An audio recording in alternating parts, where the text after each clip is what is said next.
Namaste. This is Dr. Veena, Assistant Professor, Department of Political Science, Government Arts College, Bangalore. ನಮಸ್ತೆ. ನನ್ನ ಹೆಸರು doctor Veena, ಸಹಾಯಕ ಪ್ರಾಧ್ಯಾಪಕರು, ಸರ್ಕಾರಿ ಕಲಾ ಕಾಲೇಜು, ಬೆಂಗಳೂರು. ಈ ಒಂದು ಸೆಷನ್ನಲ್ಲಿ ನಾವೆಲ್ಲರೂ ಸಹ ರಾಜ್ಯಶಾಸ್ತ್ರದ ಅರ್ಥ ಏನು ಅನ್ನೋದನ್ನು ತಿಳ್ಕೊಳ್ಳೋಣ. Let us learn about the meaning of the term political science in this particular session. So I hope all of you must have understood, ನೀವೀಗಾಗಲೇ ಕಲ್ತ್ಕೊಂಡು ಬಂದಿದ್ದೀರಾ ಅನಿಸುತ್ತೆ, ರಾಜ್ಯಶಾಸ್ತ್ರ ಎಂದರೇನು, ಅದರ ಅರ್ಥ ಮತ್ತು ಅದು ಏನನ್ನು ಡೀಲ್ ಮಾಡುತ್ತೆ ಅಂತ ಹೇಳಿ. So even in this particular session also we are going to learn about the meaning of the term political science. So generally we know that the term political science and politics has been very much confused. And political science in general deals about the political activities of the human being. What are the political activities? We'll learn all those things in the later stages. So, and it is also, we say that man cannot live in a forest or a jungle. So that is also we have learned already. So political science is a discipline which is an academic discipline concerned with the study of the state and the government. We also say that the powers and functions of the government has been learned thoroughly in this particular session, and also the other branches of the government also we are going to deal with. ರಾಜ್ಯಶಾಸ್ತ್ರದಲ್ಲಿ ಅಧ್ಯಯನವನ್ನು ಮಾಡಬೇಕು ಅಂತ ಹೇಳಿದಾಗ ಯಾವುದಕ್ಕೆ ನಾವು focus ಮಾಡ್ತೀವಿ ಅಂದರೆ ರಾಜ್ಯ ಮತ್ತು ಸರ್ಕಾರಕ್ಕೆ.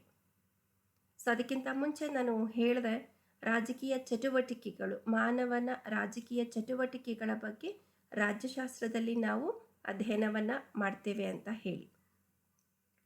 ಮನುಷ್ಯ ಎಲ್ಲಿ ಬದುಕಲಿಕ್ಕೆ ಸಾಧ್ಯ ಆಗುತ್ತೆ ಅನ್ನೋದನ್ನು ಸಹ ನಮಗೆ ಈಗಾಗಲೇ ಸ್ವಲ್ಪ ಮಟ್ಟಿಗೆ ಅರ್ಥ ಆಗಿರುತ್ತೆ.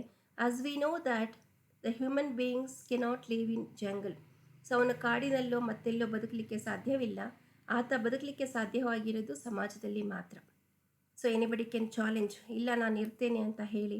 ಆದರೆ ಟು ವಾಟ್ ಎಕ್ಸ್ಟೆಂಟ್ ಅಥವಾ ಪ್ರಾಕ್ಟಿಕಲಿ ಅದು ಪಾಸಿಬಿಲಿಟಿ ಇದೆಯಾ ಇಲ್ವಾ ಅನ್ನೋದನ್ನು ನಾವು ಅನಲೈಸ್ ಮಾಡಿ ತಿಳ್ಕೊಳ್ಳೋದಕ್ಕೆ ಈ ರಾಜ್ಯಶಾಸ್ತ್ರದ ಅಧ್ಯಯನ ನಮಗೆ ಬಹಳಷ್ಟು ಅನುಕೂಲವನ್ನು ಮಾಡಿಕೊಡ್ತಿದೆ.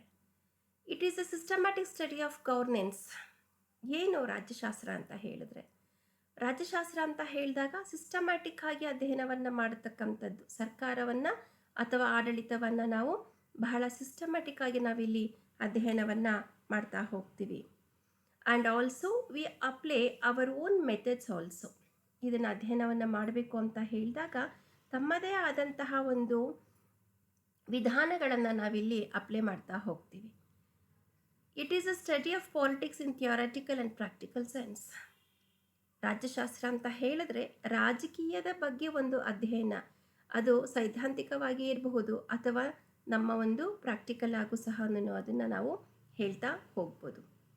ಸೊ ಸ್ಟಡಿ ಆಫ್ ಪಾಲಿಟಿಕ್ಸ್, ರಾಜಕೀಯವನ್ನು ನಾವು ಏನನ್ನು ಇಲ್ಲಿ ಅಧ್ಯಯನ ಮಾಡ್ತೀವಿ ಅಂತ ಹೇಳಿದಾಗ it may include many more things. It might be about the behaviour of the votes, the operation or the working of the political parties and the organisation of the political parties, and also the other factors which are influencing the state and the government. So no individual on earth he can claim, or he does not live in a society or the state or in the absence of the government. No, he can live in a state, but in the absence of the government it is not that easier to think about the entire functioning of the government or the state or the society. So let us know something about origin of political science. ಈ ಒಂದು ರಾಜ್ಯಶಾಸ್ತ್ರದ ಒಂದು ಉಗಮ ಅನ್ನೋದು ಹೇಗೆ ಆಯಿತು, ನಾವು ಇದರ ಮೂಲ ಏನು ಅನ್ನೋದನ್ನು ನಾವಿಲ್ಲಿ ತಿಳ್ಕೊಳ್ಳೋಣ. ಅದರ ಒಂದು ಪ್ರಯತ್ನದಲ್ಲಿ the term politics appeared in ancient works of well known thinkers like Confucius, so in China and Kautilya in India. So ಇವರ ಮೂಲದಿಂದ ನಮಗೆ ಅರ್ಥ ಆಗ್ತಾ ಹೋಗುತ್ತೆ how the entire political science has been developed very significantly in last few years. The credit, of course, it goes from the Greek political thinkers and also to the Romans until date into the contemporary thinkers. Greeks for the first to develop political science, ಮೊಟ್ಟ ಮೊದಲನೆಯ ಒಂದು ಕೊಡುಗೆಗಳನ್ನು ಕೊಟ್ಟವರು ನಮ್ಮ ಗ್ರೀಕ್ನ ರಾಜಕೀಯ ಶಾಸ್ತ್ರಜ್ಞರು ಅಥವಾ ಚಿಂತಕರು. ಅವರು ತಮ್ಮದೇ ಆದಂತಹ ಶುದ್ಧವಾಗಿರತಕ್ಕಂಥ, ಬಹಳ ಸಿಸ್ಟಮ್ಯಾಟಿಕ್ ಆಗಿರತಕ್ಕಂಥ, ವ್ಯವಸ್ಥಿತವಾಗಿರತಕ್ಕಂಥ, ಸಿಸ್ಟಮ್ಯಾಟಿಕ್ ಅಂತ ಹೇಳಿದಾಗ ವ್ಯವಸ್ಥಿತವಾಗಿರತಕ್ಕಂಥ ಒಂದು ಅರ್ಥವನ್ನು ರಾಜ್ಯಶಾಸ್ತ್ರಕ್ಕೆ ಕೊಟ್ಟಿದ್ದಾರೆ. ಅರಿಸ್ಟಾಟಲ್ ಅವರನ್ನು ನಾವು ಫಾದರ್ ಆಫ್ ಪೊಲಿಟಿಕಲ್ ಸೈನ್ಸ್ ಅಂತಲೂ ಸಹ ಕರಿತೀವಿ. ರಾಜ್ಯಶಾಸ್ತ್ರದ ಪಿತಾಮಹರು ನಮ್ಮ ಅರಿಸ್ಟಾಟಲ್ ಅವರು. How the word has been derived, ಯಾವ ಮೂಲ ಪದದಿಂದ ನಾವು ರಾಜ್ಯಶಾಸ್ತ್ರವನ್ನು ಆಯ್ಕೆ ಮಾಡ್ಕೊಂಡಿದ್ದೀವಿ ಅನ್ನೋದನ್ನು ತಿಳ್ಕೊಳ್ಬೇಕಾಗತ್ತೆ. The word politics is derived from the Latin word politicus and Greek word polis which means city states. So ಇದರ ಮೂಲ ಪದ ಯಾವುದಾಗಿದೆ ಅಂತ ಹೇಳಿದ್ರೆ ಲ್ಯಾಟಿನಿನ ಪೊಲಿಟಿಕಸ್ ಅನ್ನತಕ್ಕಂಥದ್ದು ಇದರ ಮೂಲ ಪದ ಆಗಿದೆ. ಅದೇ ರೀತಿಯಾಗಿ ಗ್ರೀಕ್ನ ಪೋಲಿಸ್ ಅನ್ನೋದ್ರಿಂದನೂ ಸಹ ನಾವು ಇದನ್ನು ಆಯ್ಕೆ ಮಾಡ್ಕೊಂಡಿದ್ದೀವಿ. ಪೋಲಿಸ್ ಅಥವಾ ಸಿಟಿ ಸ್ಟೇಟ್ಸ್ ಅಂತ ಹೇಳಿದಾಗ ನಗರ ರಾಜ್ಯಗಳು. ರಾಜ್ಯಶಾಸ್ತ್ರವು ನಗರ ಮತ್ತು ರಾಜ್ಯಗಳ ಅಧ್ಯಯನವನ್ನು ಮಾಡುತ್ತೆ ಅಂತ ನಾವು ತಿಳಿಸ್ತೇವೆ. We come across the different political thinkers who have given their own definitions. So from the Greek to the contemporary ಅಂತ ನಾನು ಈಗಾಗಲೇ ಹೇಳಿದ್ದೀನಿ. ಸೊ ಎಲ್ಲ ರಾಜಕೀಯ ಶಾಸ್ತ್ರಜ್ಞರು ಸಹ ತಮ್ಮದೇ ಆದಂತಹ ಕೆಲವೊಂದು ವ್ಯಾಖ್ಯೆಗಳನ್ನು ರಾಜ್ಯಶಾಸ್ತ್ರಕ್ಕೆ ಕೊಡ್ತಾ ಬರ್ತಾರೆ. ಸೊ ಅದರಲ್ಲಿ ನಾವು ಇಲ್ಲಿ 3 ವಿಧಗಳನ್ನು ಸಹ ಮಾಡ್ಕೊಳ್ತಾ ಹೋಗ್ತೀವಿ, ಅಥವಾ 2 ವಿಧಗಳನ್ನು ಅಂತಲೂ ಸಹ ಮೇಯ್ನಾಗಿ ನಾವು ಹೇಳಬೇಕು ಅಂತ ಹೇಳಿದಾಗ 2 ವಿಧಗಳಿಗೂ ಸಹ ನಾವಿಲ್ಲಿ ಬರಬಹುದು. ಮೊದಲನೇದಾಗಿ ಟ್ರೆಡಿಷನಲ್ ಡೆಫಿನೇಷನ್ಸ್, ಸಾಂಪ್ರದಾಯಿಕವಾಗಿರತಕ್ಕಂಥ ವ್ಯಾಖ್ಯೆಗಳು ಯಾವ್ಯಾವ ರಾಜಕೀಯ ಶಾಸ್ತ್ರಜ್ಞರು ಕೊಟ್ಟಿದ್ದಾರೆ ಅಂತ ಹೇಳಿ. ಮತ್ತೊಂದು ಮಾಡರ್ನ್ ಡೆಫಿನೇಷನ್ಸ್ ಅನ್ನೋದನ್ನು I will take up in the next slide.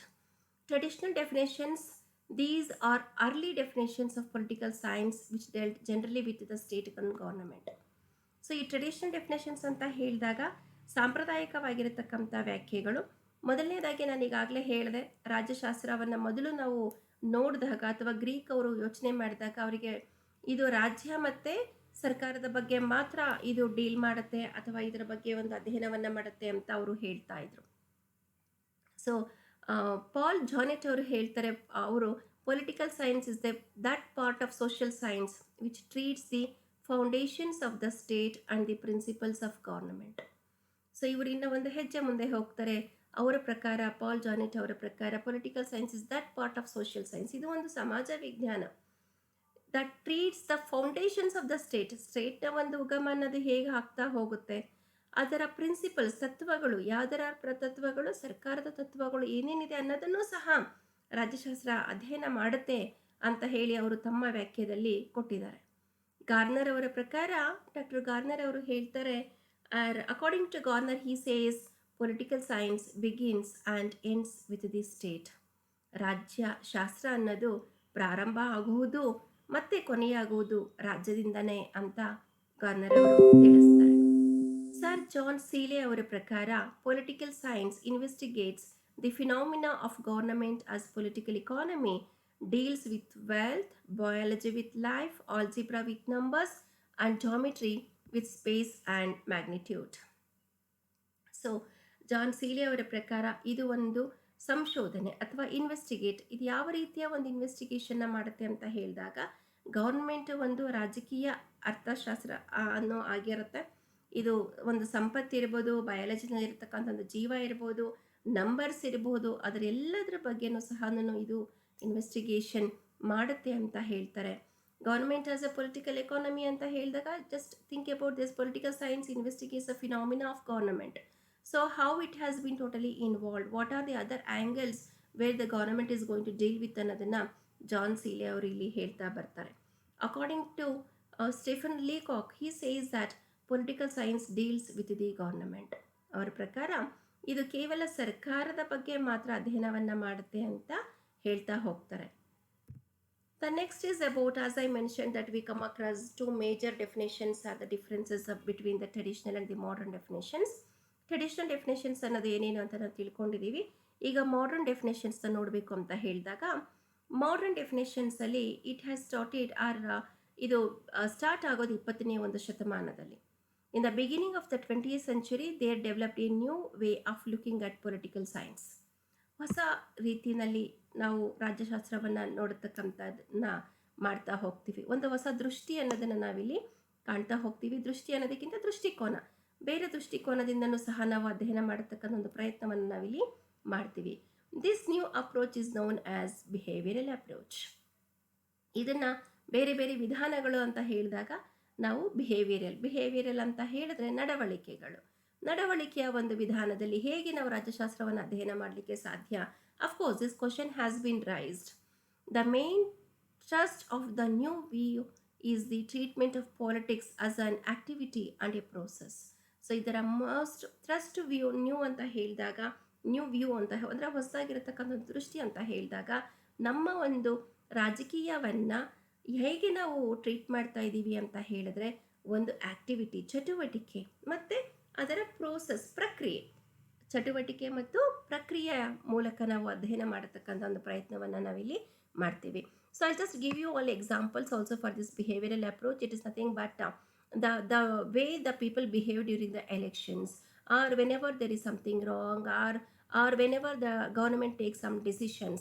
So ಅಂಥ ಒಂದು ಸಂದರ್ಭದಲ್ಲಿ ನಾವು ನಮ್ಮ ಬಿಹೇವಿಯರ್ ಅನ್ನೋದನ್ನು ಚೇಂಜ್ ಆಗೋದನ್ನು ನೋಡ್ತಾ ಹೋಗ್ತೀವಿ. ಸೊ ದಟ್ ಈಸ್ ಹೌ ನೋಡತಕ್ಕಂಥ ಅಧ್ಯಯನವನ್ನು ಮಾಡತಕ್ಕಂಥ ಒಂದು ವಿಧಾನ ಅನ್ನೋದು 20ನೇ ಶತಮಾನದಿಂದ ಈಚೆಗೆ ಅಲ್ಲಿ ಬದಲಾಗ್ತಾ ಹೋಗುತ್ತೆ.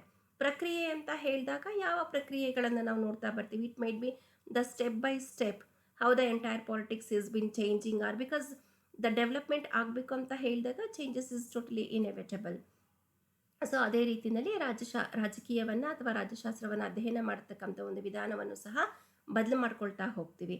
ಯಾರೆಲ್ಲ ಇದಕ್ಕೆ ಒತ್ತನ್ನು ಕೊಡ್ತಾ ಹೋಗ್ತಾರೆ ಅಥವಾ ಪ್ರಯಾರಿಟಿಯನ್ನು ಕೊಡ್ತಾ ಹೋಗ್ತಾರೆ ಅಂತ ಹೇಳಿದ್ರೆ, ಮೊದಲನೆಯದಾಗಿ ಹೆರಾಲ್ಡ್ ಲಾಸ್ವೆಲ್ ಅವರ ಪ್ರಕಾರ. So according to Harold Laswell, politics is the study of influence and the influential, or the study of the shaping and sharing of power.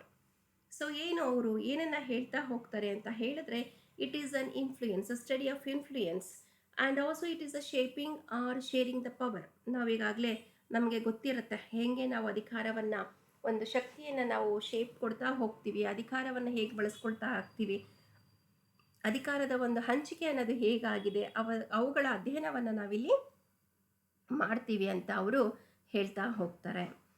So the Catlin ಅವರ ಪ್ರಕಾರ political science is a study of the act of human and social control. According to Catlin ಅವರ ಪ್ರಕಾರ ಇದು act of human, the study of the act of human and the social control. ಮಾನವನ ಒಂದು ನಡವಳಿಕೆ ಅಥವಾ ಅವನ ಚಟುವಟಿಕೆ ಅನ್ನೋದು ಹೇಗಿದೆ, act, how he is behaving and how he is presenting himself in the society, and how the entire society is controlling him, and social control. So that means that how the society is controlling him, this also we are going to learn in detail in the entire core concepts of the political science. According to Andrew Ayotte, our prakara, politics can be defined as an activity through which people make, preserve and amend the general rules under which they live. So ಇವ್ರ ಪ್ರಕಾರ ಅವ್ರು ಹೇಳ್ತಾರೆ, it can be divided as an activity, ಇದು ಒಂದು ಚಟುವಟಿಕೆ, ಹೇಗೆ through which people make, ಅವರೇ ಮಾಡ್ತಾ ಹೋಗ್ತಾರೆ, ಪ್ರಿಸರ್ವ್ ಮಾಡ್ಕೊಳ್ತಾರೆ, ಅಮೆಂಡ್ ಮಾಡ್ತಾರೆ. What are all these things what we are talking about is none other than the rules what we have making for ourselves. The rules are made for whom. ಕೆಲವರು ಹೇಳ್ತಾರೆ ನಮಗೆ rules ಇಲ್ಲ, ನಾನು ರೂಲ್ಸ್ನ follow ಮಾಡೋದಿಲ್ಲ. No, we say that definitely we are following the rules and regulations here, and that is what the entire politics is dealing with. So let me differentiate the two important things here, that is about the politics and political science. How do we differentiate the term politics and political science? ರಾಜಕೀಯ ಮತ್ತು ರಾಜ್ಯಶಾಸ್ತ್ರವನ್ನು ನಾವು ಹೇಗೆ ಬೇರೆ ಬೇರೆ ರೀತಿಯಲ್ಲಿ ನೋಡಬಹುದು ಅನ್ನೋದಕ್ಕೆ ಇದೊಂದು ಉದಾಹರಣೆ. ಅಕಾರ್ಡಿಂಗ್ ಟು ಫ್ರೆಡ್ರಿಕ್ ಪೊಲಾಕ್ ಅವರು ಹೇಳ್ತಾರೆ, for the first time he says that he broke up with the subject into 2 segments. ನಾವು ಇವಾಗ ಯಾರಾದರೂ ಸಬ್ಜೆಕ್ಟು ಸಹ ಹೇಳ್ತಾ ಇದ್ದಾಗ ಪೊಲಿಟಿಕ್ಸ್ ಅಂತ ಹೇಳ್ತಾರೆ, ಪೊಲಿಟಿಕಲ್ ಸೈನ್ಸ್ ಅಂತ ಪೂರ್ತಿಯಾಗಿ ಹೇಳಿದರೆ, ವಿಚ್ ಕ್ಲಾಸ್ ಯು ಹ್ಯಾವ್ ಅಂತ ಕೇಳಿದಾಗಲೂ ಪಾಲಿಟಿಕ್ಸ್ ಅಂತ ಹೇಳ್ತಾರೆ. But only the political science students are able to differentiate these 2 terms in a better way as they are able to differentiate with the examples also. So these 2 differences are nothing but theoretical politics and the practical politics. So what is theoretical politics? ನಾವು theoretical ಪಾಲಿಟಿಕ್ಸಲ್ಲಿ ಏನೆಲ್ಲ ನೋಡ್ತಾ ಹೋಗ್ತೀವಿ. ಈಗಾಗಲೇ ನಾವು ಈ first one ಆಗಿ ನಾನು ಈಗಾಗಲೇ ತೆಗೆದುಕೊಂಡಿದ್ದೆ ಟ್ರೆಡಿಷನಲ್ ಡೆಫಿನೇಷನ್ಸ್ ಅಂತ ಏನೇನು ಕೊಟ್ಟಿದ್ದಾರೆ, ಅವ್ರು ಕೊಟ್ಟಿರ್ತಕ್ಕಂಥ ಎಲ್ಲ definitions, because it is mainly concern with the state and the government, ಅವೆಲ್ಲನೂ ಸಹ ನಾವು ಥಿಯರಿಟಿಕಲ್ ಒಂದು ಪಾಲಿಟಿಕ್ಸಲ್ಲಿ ನೋಡ್ತಾ ಹೋಗ್ತೀವಿ. And when we take up the practical ಡೆಫಿನೇಷನ್ಸ್ನ ತೆಗೆದುಕೊಳ್ತಾ ಹೋದಾಗ ಅದನ್ನು ಅಪ್ಲೈಡ್ ಅಂತಲೂ ಸಹ ಹೇಳ್ತೀವಿ. So that is nothing but the state, of course ಅಲ್ಲೂ ಸ್ಟೇಟ್ ಬರಲ್ವಾ ಅಂತ ಅಲ್ಲ, ಖಂಡಿತವಾಗಿಯೂ ಬರುತ್ತೆ.